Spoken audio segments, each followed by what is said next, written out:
qui œuvrent comme thérapie. Dans cette forêt des Yvelines, certains vont jusqu'à chercher le contact. On appelle cela se faire un bain de forêt.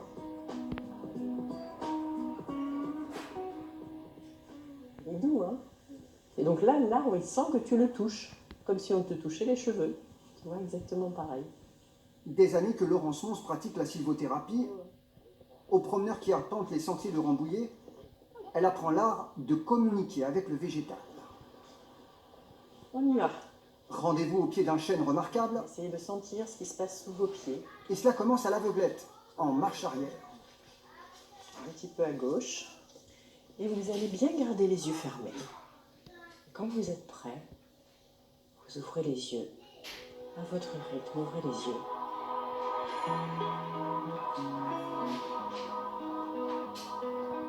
Vous pouvez poser directement vos mains dessus et si vous prenez conscience de vos ressentis, eh bien vous allez sentir effectivement la vie à l'intérieur de lui. Moi déjà, loin, hein, à 15-20 mètres, on sentait déjà des picotements dans les mains, ça veut dire que l'énergie est là. Des picotements. Ah, des picotements. Et plus on le fait, plus ça vient. À force, avec le temps, c'est vrai qu'au début, on se dit, mince, c'est bizarre cette sensation. Et après, ça devient naturel. Et là, on va avoir tous nos nerfs en connexion avec l'arbre, tout simplement. Et donc on va baisser les épaules. On peut faire quelques respirations aussi. J'inspire sur 5 temps, je retiens sur 2 temps et j'expire sur 5 temps. C'est un échange d'énergie, tout simplement, qui va être très bénéfique pour nous, mais aussi pour l'arbre.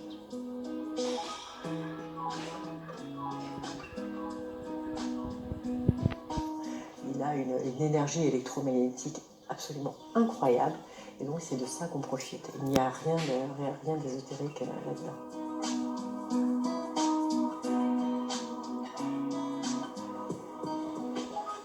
Donc on remercie le chêne et on va remercier aussi toute la nature. Donc on va préparer la petite cérémonie du thé.